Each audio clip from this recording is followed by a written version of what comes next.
کراچی سے شادی کر کے ٹرین سے ملتان جا رہی تھی۔ میری سہاگ رات بھی ٹرین میں تھی۔ رات کو شوہر نے مجھے نہ بخشا اور پوری رات میرے ساتھ ہم بستری کرتا رہا۔ صبح اٹھی تو پتہ چلا کہ رات کو چور گھس گئے تھے اور سب لوٹ گئے۔ اور جب ساس نے کہا تمہارا شوہر نشے میں واش روم میں پڑا تھا تو میرے آسان خطا ہو گئے، کیونکہ ٹرین میں بالکل مدھم سی روشنی تھی، کچھ بھی واضح دکھائی نہیں دے رہا تھا۔ یہ ایک الگ سا ڈبہ تھا جس میں صرف میں اور میرا شوہر تھے۔ ہم نئے دلہا دلہن تھے، اس لیے ہمیں بالکل علیحدہ کیبن دیا گیا تھا۔ میرا شوہر ابھی کیبن کے اندر نہیں آیا تھا، شاید وہ اپنے گھر والوں کے پاس تھا۔ میں بھی بہت زیادہ تھکی ہوئی تھی، اس لیے ٹیک لگا کر کھڑکی کی طرف بیٹھ گئی۔ ٹرین تیزی سے اپنی منزل پہ رواں دواں تھی۔ نیند سے میری آنکھیں بوجھل ہونے لگی تھیں۔ ویسے تو آج میری شادی کی رات تھی، لیکن مجھے معلوم تھا کہ آج کی رات میری سہاگ رات نہیں ہوگی، کیونکہ ہم سفر میں تھے۔ کچھ دیر گزری تو مجھے اکیلے کیبن میں ڈر لگنے لگا۔ رات گہری ہو رہی تھی، پھر کیبن کا دروازہ کھلا اور میرا شوہر اندر آیا اور آتے ہی اس نے دروازہ بند کر دیا۔ یہ میری اور میرے شوہر کی پہلی ملاقات تھی۔ میں نے آج تک اپنے شوہر کو نہیں دیکھا تھا، اس لیے اس نے اندر آتے ہی مجھے گھبراہٹ ہونے لگی۔ اس کا حلیہ ابھی بھی دلہا والا ہی تھا، اس نے شیروانی پہن رکھی تھی۔ پھر وہ میرے پاس آ کر بیٹھ گیا اور میرا ہاتھ پکڑ کر کہنے لگا، نور جہاں، میں نے بہت انتظار کیا ہے، اب اس سے زیادہ میں انتظار نہیں کر سکتا۔ کل کی ساری رات بھی میں نے بڑی بے چینی سے گزاری ہے۔ اب میں اپنا حق وصول کرنا چاہتا ہوں۔ اپنے شوہر کے منہ سے سیدھے ایسی بات سن کر میں ایک دم شرم سے لال پڑ گئی۔ میرا ہاتھ اس کے ہاتھوں میں تھا اور وہ اسے اپنے ہونٹوں سے لگا چکا تھا۔ اس کے بوسے مجھے دہکا رہے تھے اور ساتھ ہی میرا دل جذبات سے چور ہو رہا تھا۔ اس کی بے باک حرکتیں میری برداشت سے باہر ہو رہی تھیں۔ وہ تو بس سانس لینے کو بھی تیار نہیں تھا۔ اس کا بس چلتا تو پوری رات مجھ میں سما جاتا۔ پھر اس نے بڑے زور سے مجھے اپنے سینے سے لگایا اور میری گردن پر اپنے ہونٹ رکھے تو میں بھی جذبات سے ہار گئی۔ بے اختیار ہی وہ مجھے چوم رہا تھا اور اس کی گہری گرم سانسوں کو میں اپنے وجود میں محسوس کر رہی تھی۔ اس کی منمانیاں بڑھتی ہی چلی گئیں۔ کچھ دیر تک تو میں مزاحمت کرتی رہی، کیونکہ مجھے بڑا عجیب سا محسوس ہو رہا تھا۔ ٹرین کے ڈبے میں شوہر کے ساتھ اس طرح کا تعلق بنانا بہت مشکل لگ رہا تھا، لیکن جب وہ اپنے ارادوں سے پیچھے نہ ہٹا اور اپنی مردانگی کا زور دکھانے لگا تو تھک کر میں نے خود کو اس کے سپرد کر دیا۔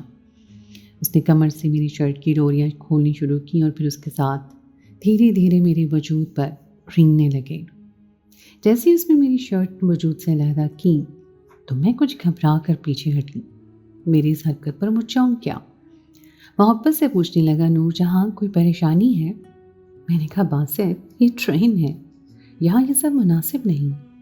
اگر کوئی آ گیا یا پھر کوئی اونچ نیچ ہو گئی تو صبح تک ہم گھر پہنچ جائیں گے، پھر تو ہمیں ایک ساتھ ہی رہنا ہے۔ میری بات سن کر باسط کے چہرے کے رنگ بدل گئے۔ اس نے کس کر مجھے اپنے قریب کھینچا۔ میری کمر اس کے مضبوط حصار میں تھی۔ میرا سانس ایک دم ہی اٹکا تھا۔ وہ کہنے لگا کہ میرے جذبات عروج پر ہیں، میں ایک لمحے مزید انتظار نہیں کر سکتا۔ اتنی حسین عورت پاس ہو تو بھلا کوئی کیسے خود پر قابو پا سکتا ہے؟